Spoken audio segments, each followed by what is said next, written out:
Armando Hassurungan, Biology and Medicine videos. Please make sure to subscribe. Join the forum group for the latest videos. Please visit Facebook Armando Hassurungan. He's liked. And here you can also ask questions, answer questions, and post some interesting things, including your artworks.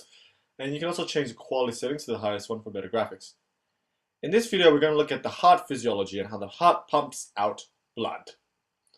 So, just recapping, this is our heart. As we all know, the heart works like a pump, which pumps blood around the body.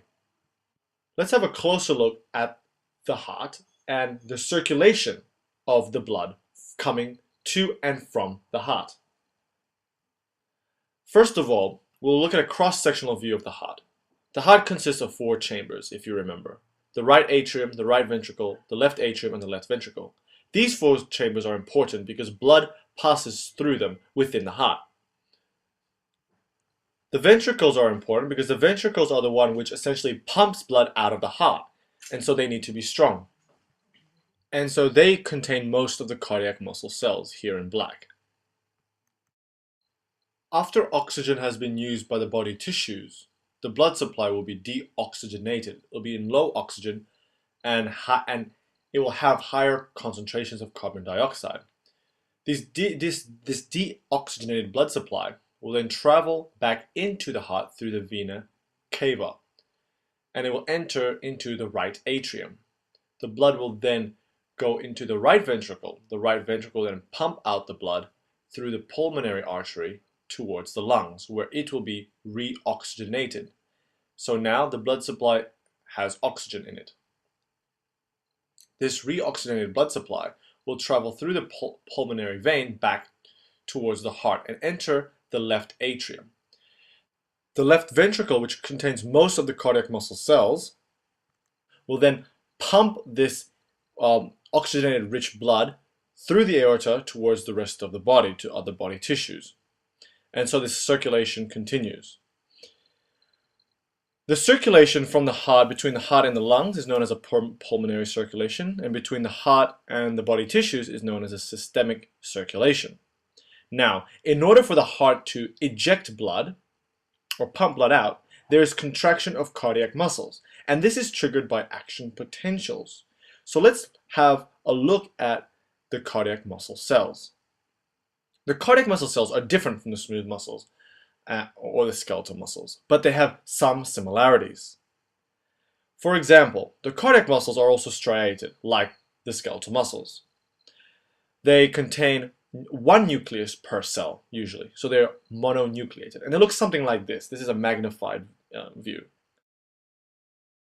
Another important feature cardiac muscles possess that differs it from skeletal muscle, for example, is that they have intercalated discs, junctions which separate each cardiac muscle cell. And these intercalated discs, these allow the cardiac muscle cells to contract in unison. So if one cardiac muscle cells contract, all cardiac muscle cells contract. And this is important to pump blood in unison around the body. Also, cardiac muscle cells contain T tubules and sarcoplasmic reticulum for calcium release. And so therefore calcium, as we know, is very important for muscle contraction. Now, we know that the cardiac muscle cells contract in response to an action potential. So let's look at this action potential of a cardiac muscle cell in the ventricle, for example. But before we look at an action potential, we have to understand a membrane potential and how an action potential changes a membrane potential. So let's have a quick look. Here we have a cell membrane of any type of cell, but for now we'll just say it's a cardiac muscle cell or cells within the heart. Now, the cells within the heart have a membrane potential. A membrane potential is the difference in electrical potential between the inside and the outside of the cell. And this is due to the different concentration of ions across the membrane. So different concentrations of ions in the outside in respect to the inside. Here we have the inside and here we have the outside of this heart cell. In the heart cells, at rest, essentially just after the heart has finished pumping the blood out, the inside of the cell membrane is negative in respect to the outside, and therefore the membrane potential is usually negative. And this is caused by the different distribution of ions across the membrane. So let's look at these ions, and there are three main ones that we're going to look at in the cardiac cells. So on the outside we have more calcium and sodium ions, which are usually positively charged, and on the inside we have more potassium ions, which are also positively charged.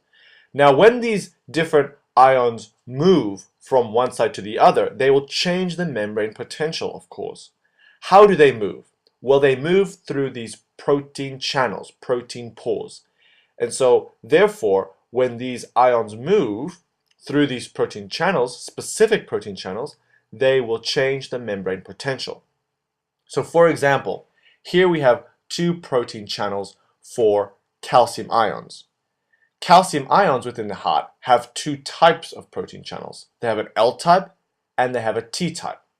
So when these calcium channels move inside the cell from the outside through these protein channels, they will change the membrane potential. So let's look at a graph and try to understand this membrane potential process. So here we have a graph with time on the x-axis and the potential in millivolts on the y-axis. Remember that after the heart pumps out the blood, the membrane potential is usually negative. So here we have negative, just after the heart pumps out the blood.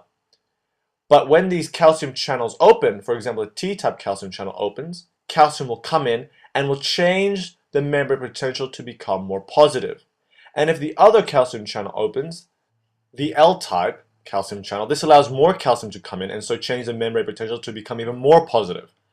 Now, what's important to know and understand is that when these ion channels closes, this will cause the ions to move back to where they came from, either via pump or via some other means. And so the movement of these ions back to its original location will obviously change the membrane potential. Keep that in mind. So I hope you understand how the membrane potential changes within the heart cells. And so now we can go back into our main diagram and look at the action potential of a cardiac muscle cell and the changes in the membrane potential.